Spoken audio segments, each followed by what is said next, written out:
ሰላም ሰላም እንደምን አላችሁ የኢትዮ ፕላስ አድማጭ ተመልካቾች አሰብ ላይ ትንቅንቁ አይሏል ሁኔታው ከጃመለጠ ብርጭቆ ሊሆን አሳቻ ሰዓት እየተጠበቀ ነው አብይ ስተት ነው ያሉትን የአሰብን ጉዳይ ለማረም ታንኩንም መድፉንም አዘጋጅተዋል ኢሳያስም አሰብንም ሆነ ስልጣናቸውን ለማዳን ከ4 ኪሎ ጋር ተናንቋል ነገሩ እጅግ እየከረረ ነው ጀነራሉ ጦሩ አስመራን ጭምር ይቆጣጠራል ሲሉ ፊልድ ማርሻሉ ደግሞ ለኢትዮጵያ ህዝብና ለጦሩ ክተት ማወጃቸውም ተሰምቷል የአሰብ ጉዳይ ወዴት እያመራ ነው የሚለው ጉዳይ ብዙዎችን እያነጋገረ ቀጥሏል ሻቢያ ከመሸም ቢሆን ለምን ዲፕሎማሲያዊ ሩጫ ጀመረ ከአሰብ በ60 ኪሎ ሜትር ርቀት ላይ የሚገኘው የኢትዮጵያ ጦር እርምጃ እንዲጀምር የተሰጠው ትዕዛዝ ምን ይመስላል በርግጥ ሀገራቱ ወደ ጦርነት ይገባሉ ወይ ከገቡስ ምን ይፈጠራል የሚለው ጉዳይ ብዙዎችን እያነጋገረ ነው ከኔ ጋር ቆይታ ሊያደርግ ጉዳዩን በቅርበት የሚከታተለው ጋዜጠኛ ዘሩባቤል አለ ዘሩ እንደምን አመሸህ እንዴት አመሸህ አብራ ሁሉ ሰላም እንግዲህ የአሰብ ጉዳይ ሰሞኑን መነጋገሪያ ሆኗል አዳዲስ ነገሮችም እየተሰሙ ነው ምናልባት በአንተ በኩል የተያዙ መረጃዎች ካሉ እስኪ እነሱ እናስቀድም በጣም ጥሩ እንግዲህ አንተም መግቢያ ላይ በሚገባ የገለጽካቸው ጉዳዮች አሉ ካለፉት ሳምንታት ወዲህ ውጥረቱ እጅጉን ከማየል አልፎ እንግዲህ ወታደራዊ ትኩሳቶችም እንዳሉ ይታወቃል በተለይም በቡሬ ግንባር ማለትም አሰብ ቅርብ በሆነው ቡሬ አካባቢ ማለት ነው የጠቅላይ ሚኒስትር አብይ አህመድ እና የፕሬዝዳንቱ ኢሳያስ አፈወርቂ ግንኙነት እንግዲህ በቀለበት የጸና እንደነበር እንግዲህ ብዙዎች እናስታውሳለን ይህ ግንኙነታቸው ግን የፕሪቶሪያ ስምምነት ማግስት ላይ ሙሉ ለሙሉ ሊጸና አልቻለም ወይም ፈርሷል ሊባል ይችላል ከዚያ ጊዜ አንስቶ ጠቅላይ ሚኒስትር አብይ አህመድ አንድ ካርደን መዘዋል ይህም የባህር በር ጉዳይ ነው ከዚያ ጋር ተያይዞ እንግዲህ የህልውና ጉዳይ ነው ማለታቸው እንግዲህ አቶ ኦስማን ሳላህ በግልጽ እንደነገሩ ይህ ንግግር የጠቅላይ ሚኒስትሩ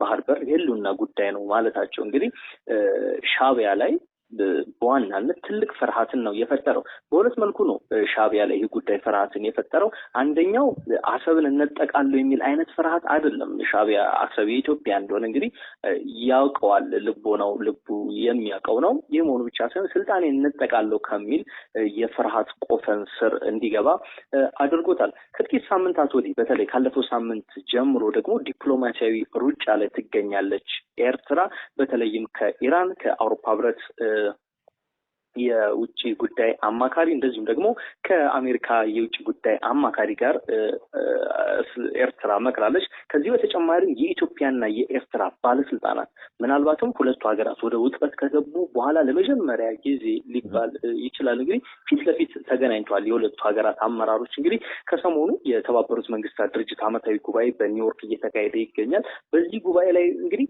ጎን ለጎን የሚደረጉ የተለያዩ አነስ ያሉ ጉባኤዎች እንዳሉ ይታወቃል ከነዚህ ጉባኤዎች መካከል አንደኛው የባህር በር የሌላቸው ታዳጊ አገራት ጉባኤ ላይ ነው በዚህ ጉባኤ ላይ ደግሞ ኢትዮጵያና የኤርትራ ተወካዮች ተሳትፈው ነበር ከኤርትራ በኩል እንግዲህ አቶ ኦስማን ሳላ እዚያው አዳራሽ ውስጥ በጉባኤው አዳራሽ ውስጥ ለሚገኙት የኢትዮጵያው ተወካይ እንግዲህ በግልጽ ተናግረዋል እኛ ለንግድ የሚሆን በድርድር በውይይት ልንሰጥ እንችላለን ነገር ግን ወታደራዊ ቤዝ ግልጋሎት የሚውል ግን ከኛ በፍጹም ልታገኙ አትችሉም ብለው በግልጽ ነግረውናል እንግዲህ ሻቢያ ባጭሩ ምንድነው ሻቢያ እየተናገረና እያለ ያለው ድርድር እየገፋ ነው ከኢትዮጵያ መንግስት ጋር መደራደር አልፈልግም እያሉ ነው አንተም እንግዲህ ታስታውሳለህ ጉዳዩን በቅርበት ትከታተላለህ የመደመር መንግስት መጽሐፍ ሲመረቅ ጠቅላይ ሚኒስትሩ አንድ ልብ ያልተባለች ንግግር ተናግረው ነበር 5 አመት ሙሉ ተለማምጠናቸዋል አሁን ግን ከመቼውም ጊዜ በላይ እጃችንን ለድርድር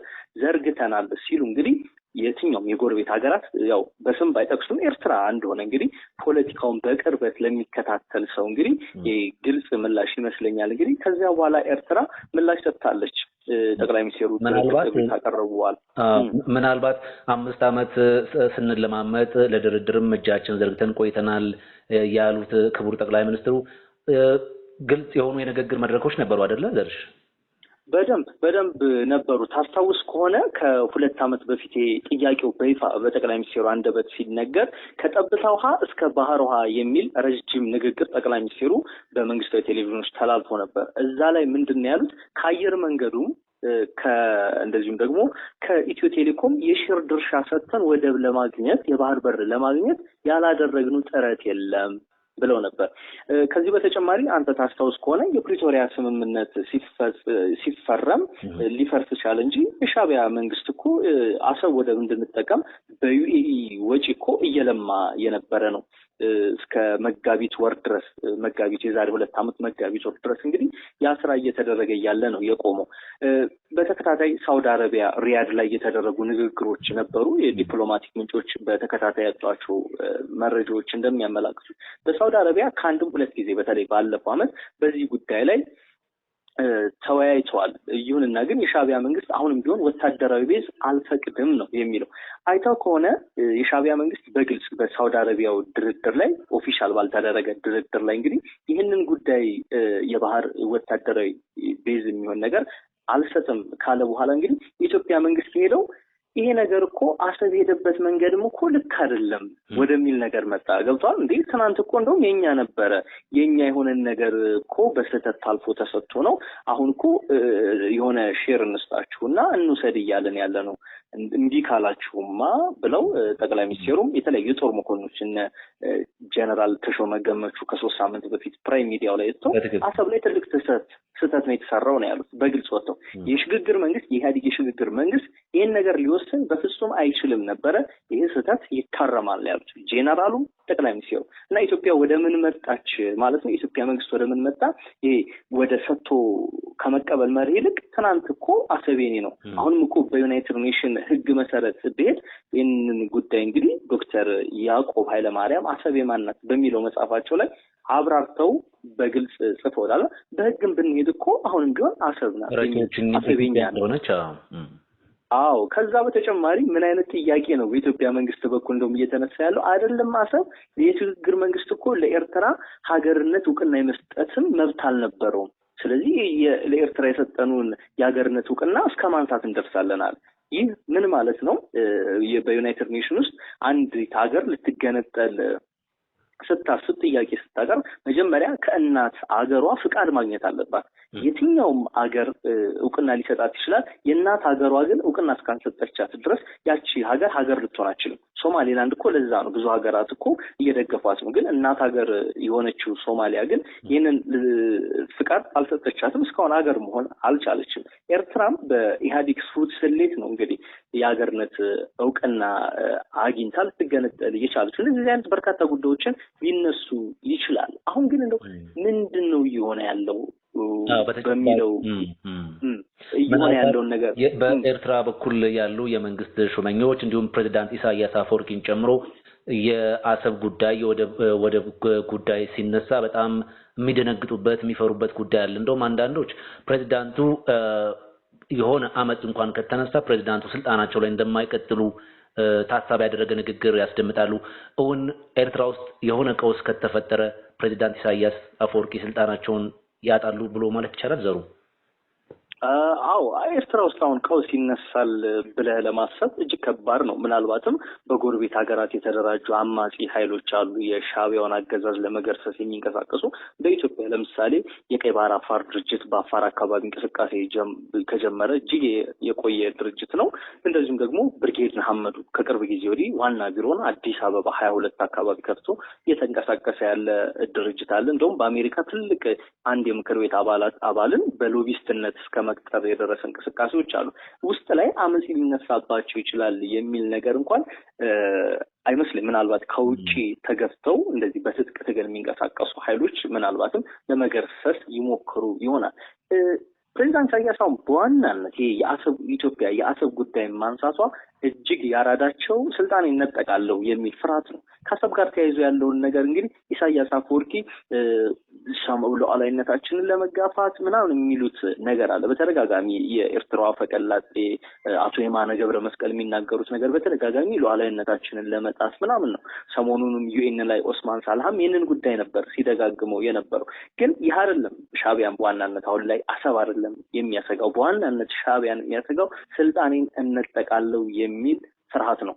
በእርግጠኝነት ደግሞ ጦርነቱ ከተነሳ የቀድሞ የኢትዮጵያ አየር ኃይል አዛዥ ጀነራል አበበ ተክለ ሃይማኖት ወይም በቅጽል ስማቸው ጀቤሳ እንዳሉት ነው የሚሆነው። የአስመራው መንግስት ይገረሰሳል። አሁንም እንደው አንዳንድ አስቴቶችን አንተም ተመልክተ ሊሆን ይችላል። ሻዕቢያ እያለ ኢትዮጵያ አሰብን ልትጠቀም ሆነ ልትወስድ አትችልም። ስለዚህ በዋናነት ቁልፉ ያለው ሻዕቢያን ማስወገድ ላይ ነው ወደሚል ግምገማና ትንታኔ እያመሩ ነው እና ይህን ነገር ያውቀዋል ሻዕቢያ። ምክንያቱም እድሜው እጅግ ሄዷል። ሰው ፕሬዚዳንት ኢሳያስ እጅግ አርጅቷል። አጠገቡም ያሉ ሰዎችም ያረጁ ናቸው። አብዛኞቹ ግን ከትጥቅ ትግል ከሳህል በረሃ ጀምሮ አብረው የነበሩ ናቸው። ይህን ጉዳዮች ስታዩ ፕሬዚዳንት ኢሳያስ አፈወርቂን ያሰጋው የአሰብ ጉዳይ አይደለም። በቃ ይሄ ነገር ጦርነቱ የሚነሳ ከሆነ በእርግጠኝነት ስልጣኑን እንደሚያጣ ያውቃል። ይሁንና ግን እዚህ ጋር ደግሞ እጅግ አንድ አስገራሚ ነገር አለ። ፕሬዚዳንት ኢሳያስ አፈወርቂ ያለ ጦርነት መኖር የሚችል ሰው አይደለም። አሁን በታሪክ ያየናቸው አሁን ኤርትራ ሀገር ከሆነች አንድ 3 10 ዓመት ነው አይደል የተቆጠረው። ሀገር በሆነች የሚገርም 10 ዓመት ባልሞላ ጊዜ ውስጥ እኮ ከ4 ሀገራት በላይ እኮ ወረራ ፈጽሟል። የመን ላይ ወረራ ፈጽሟል። ጅቡቲ ላይ ወረራ ፈጽሟል። ኢትዮጵያ ላይ ወረራ ፈጽሟል።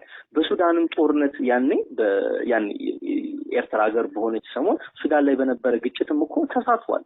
እንግዲህ ሀገር በሆነች ኤርትራ ፕሬዚዳንት ኢሳያስ አፈወርቂ 4 ወረራዎችን ነው እየፈጸሙ። ከዛ በኋላም እንግዲህ አኩራፊ የኢትዮጵያ አማጺዎችን ሲደግፍ እንደነበር ሲያስታጥቅ ኢትዮጵያን ለማተራመስ ሲጥር የነበረ ኃይል ነው። አሁንም ቢሆን እያደረገ ያለው ይሁንኑ ነገር ነውና ይሄን ያሳይ ምንድነው ፕሬዚዳንት ኢሳያስ አፈወርቂ ያለ ጦርነት በፍጹም መኖር የሚችል ሰው እንዳልሆነ ነው እና ከሰሞኑ የወታደራዊ እንቅስቃሴዎችን ለመመልከት ብንሞክር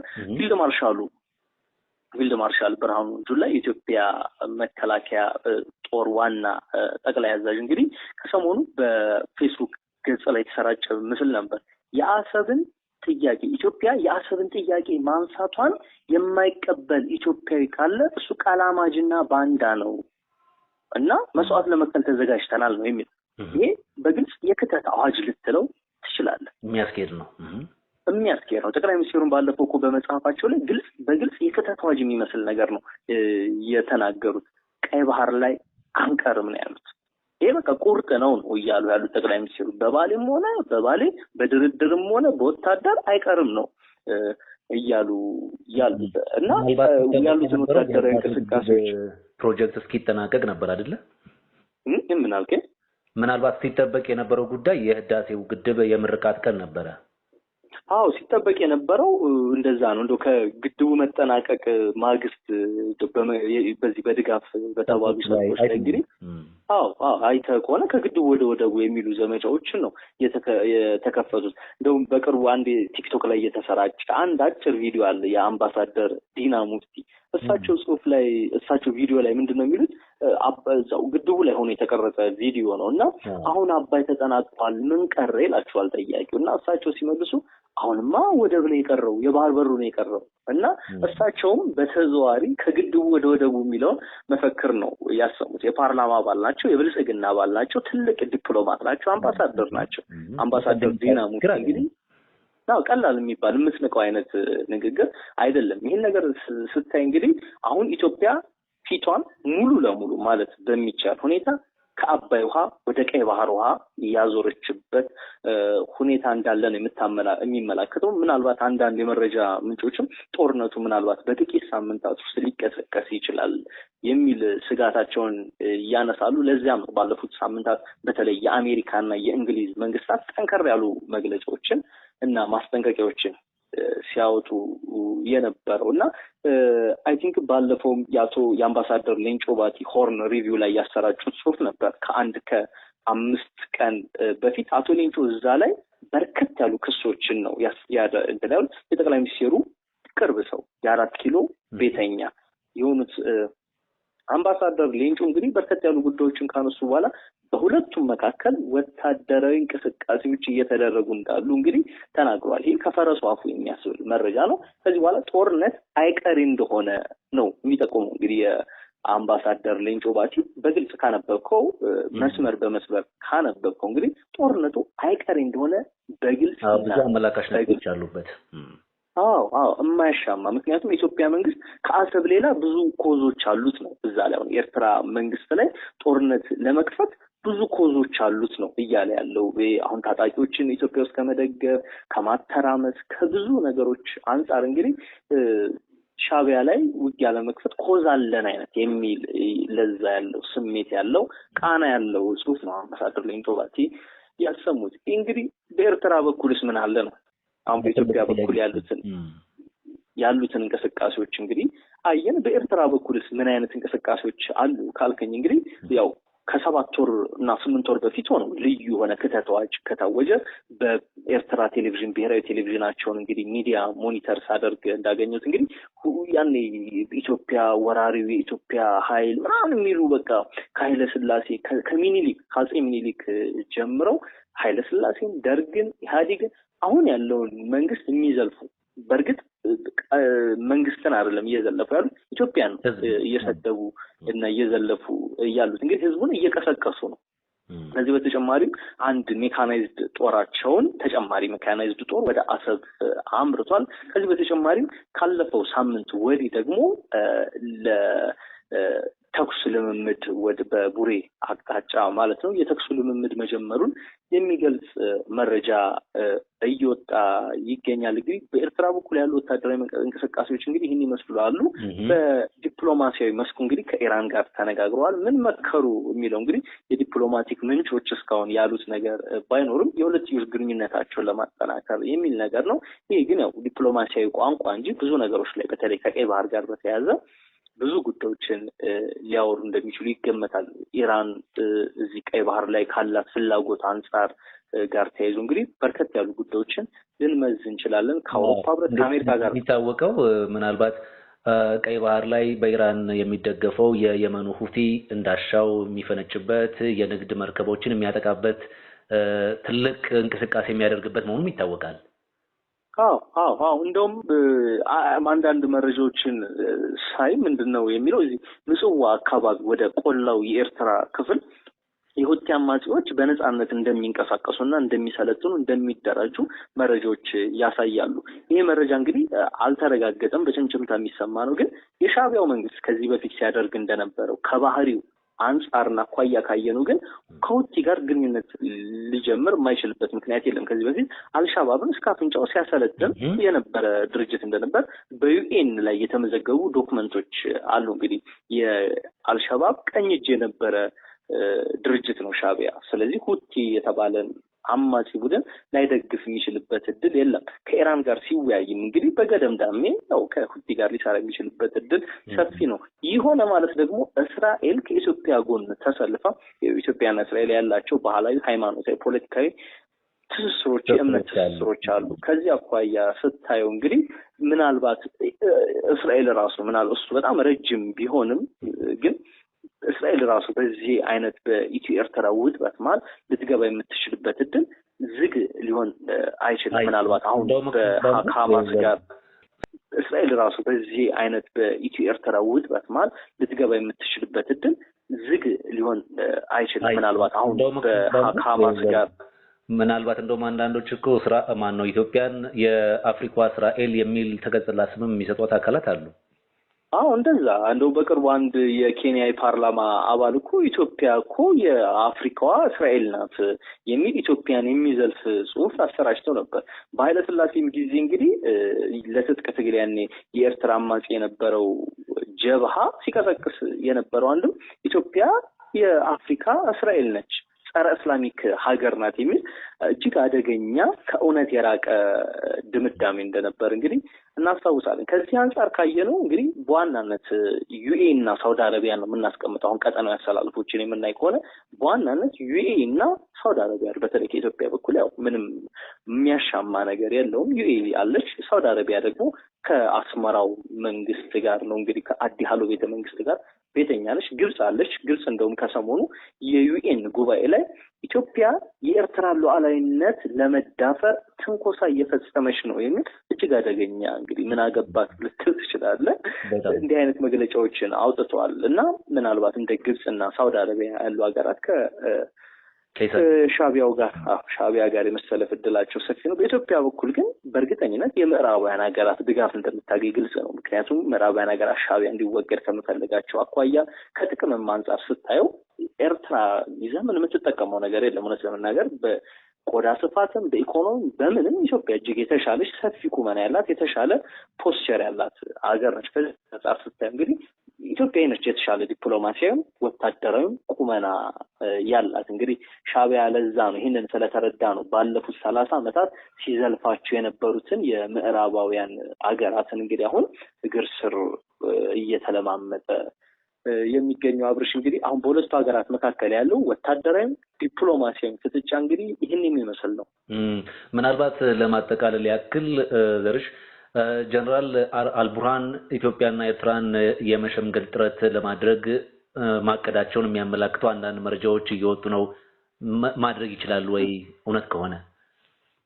አው ምናልባት ዛሬ መረጃውንም እያየሁት ነበር። አይ ቲንክ ሱዳን ትሪቡን ነው ያወጣው። ይህን የተናገሩት ደግሞ አሁን ያሉት የሱዳን ጠቅላይ ሚኒስትር ናቸው።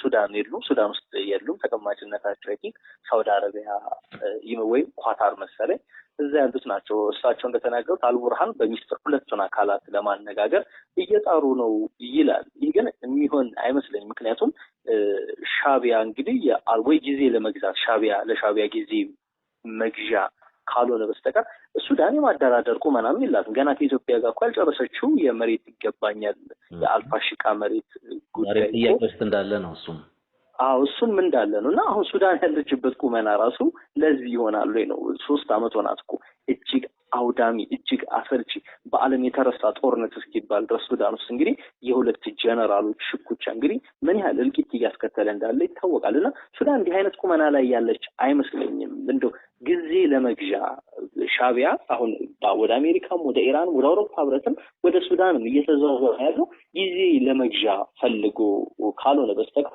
ሱዳንን በእርግጠኝነት ሱዳንን ለምልጃ ወደ ምልጃ ሄደው ራሱ ሻዕቢያ ነው የሚመስለኝ። እና ከዚህ አንጻር ካየው ሱዳን አንደኛ የማደራደር ቁመና የላትም። ሁለተኛ እንግዲህ የሻዕቢያ መሳሪያም ሆና ሊሆን ይችላል። ምክንያቱም ከዚህ በፊት ከወራቶች በፊት አቶ ጌታቸው ረዳ የጠቅላይ ሚኒስትሩ የውጭ ጉዳዮች የአፍሪካ ቀንድ አማካሪ ሆነው በተሾሙ ቅርብ ሳምንት ውስጥ እንግዲህ አምባሳደር ሬድዋንና እሳቸው ወደ ፖርት ሱዳን አምርተው ነበር የጠቅላይ ሚኒስትር አብይ መልእክት ወደ ለጀነራል አልቡርሃን ለማድረስ ማለት ነው። ያ ደብዳቤ ምን እንደያዘ ከወራት በፊት እንግዲህ ሱዳን ትሪቡን ይዞት ወጥቶ ነበር። ምንድን ነው የሚለው? ምናልባትም ህወሓትና ሻዕቢያ ጦርነት የሚከፍቱ ከሆነ የሱዳኑ አልቡርሃን በተለይም በኢትዮጵያ ድንበር አካባቢ ላይ የተቆጣጠረው እሱ ስለሆነ በዚያ ድንበር ላይ የጦር ቤዝ እንዳትሰጣቸው የሚል ጥያቄ ነው። ይህን ጥያቄ እንግዲህ ውድቅ አድርገዋል።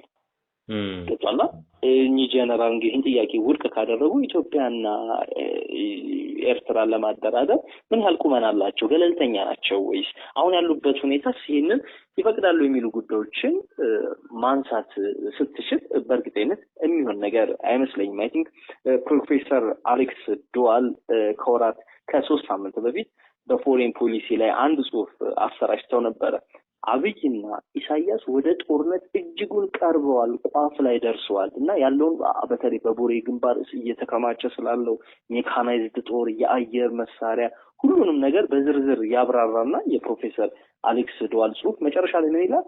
ኢትዮጵያና ኤርትራ ወይም የ4 ኪሎን መንግስትና የአዲሃሎ ቤተመንግስት ሰዎችን ሊያቀራርብ እንደዚሁም ደግሞ ከጦርነት አፋፍ ሊመልስ የሚችል አንድ ሰው ብቻ ነው፣ እርሱ ዶናልድ ትራምፕ ብቻ ነው የሚል ነገር ተናግሯል። እና ይህ ሀሳብ የፕሮፌሰር አሌክስ ዶዋል ሀሳብ ገዢ ይመስለኛል። አይ ቲንክ አሁን ባሉበት ሁኔታ ከአሜሪካ እና ከዶናልድ ትራምፕ ውጪ ሁለቱን ሀገራት ሊያደራድር ወይም ከጦርነት ሃይባይ ሆኖ ሊመልሳቸው የሚችል አካል ያለ አይመስለኝም። ትራምፕ ደግሞ ለጉዳዩ ቁብ የሰጡት አይመስለኝም። አይ ቲንክ አሁን ነገሮች እጅግ እየፈጠጡና ወደ ጦርነትም ከጫፍ ሲደርሱ አንዳንድ እንቅስቃሴዎችን ጀመሩ እንጂ ጉዳዩ ላይ ክብደት የሰጡት አይመስለኝም። እና በእኔ እምነት ምናልባት ሁለቱን አካላት ወደ ድርድር እንዲመጡ ሊያደርጉ የሚችሉት እንግዲህ ዶናልድ ትራምፕ ወይም የአሜሪካ መንግስት ነው። ያ ድርድር ይሆናል አይሆን የሚለውን ደግሞ በሌላ ዝግጅት የምናይ ይሆናል።